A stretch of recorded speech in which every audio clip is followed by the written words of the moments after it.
Olá! Então vamos conversar de frações, mas primeiro, o que é frações e para que frações, né? Então as frações, gente, elas são utilizadas quando a gente não quer falar de números inteiros. Vamos supor, eu não quero colocar 2 xícaras de farinha no meu bolo, eu quero colocar 1,5, ou eu quero colocar 3/4 de farinha de trigo.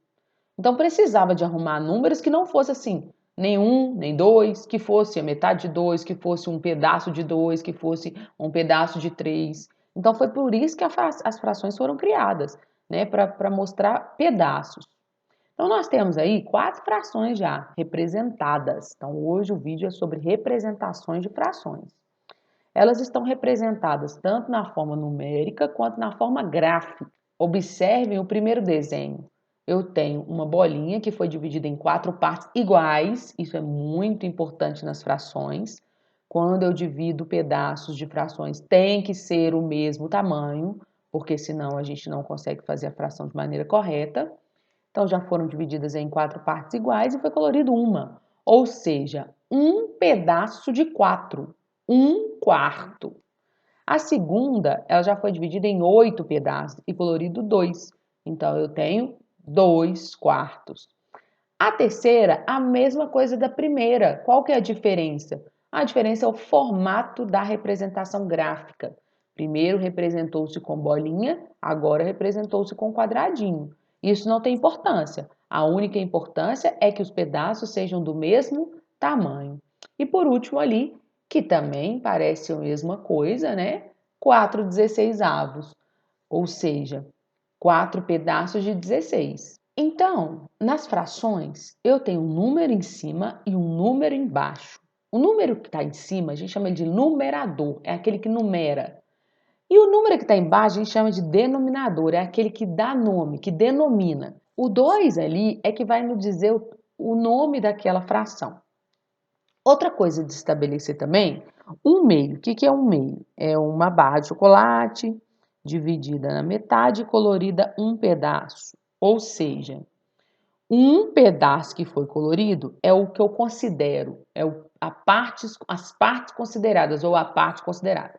Já o 2 é o total de partes, é o total de partes. Então, o denominador também representa o total de partes que eu desejo naquela barra, naquele inteiro. E o numerador, então, é as partes consideradas.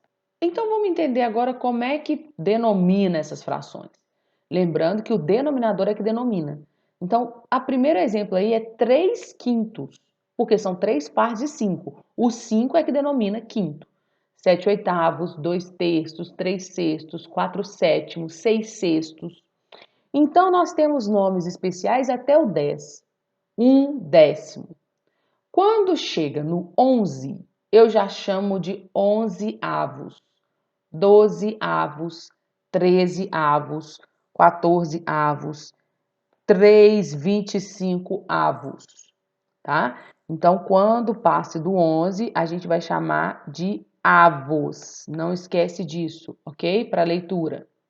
Tem nomes especiais ainda? Tem o centésimo, 1/100, 1/1000, 1/10 de milésimo, 1/100 de milésimo e etc. Chamamos elas de frações decimais. Decimais porque eu posso ter ali, mas 100 não é 10, mas é 10 elevado a 2. E a gente já sabe que 10 elevado a 2 é 100. 1000, 10 elevado a 3. E por último, a gente tem que observar os tipos de frações. A gente tem 3 tipos de frações: frações próprias, frações impróprias e frações aparentes.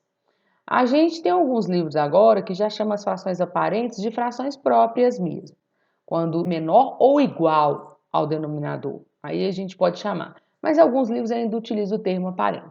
Então, as próprias, reparem, 3/5, o numerador é menor do que o denominador.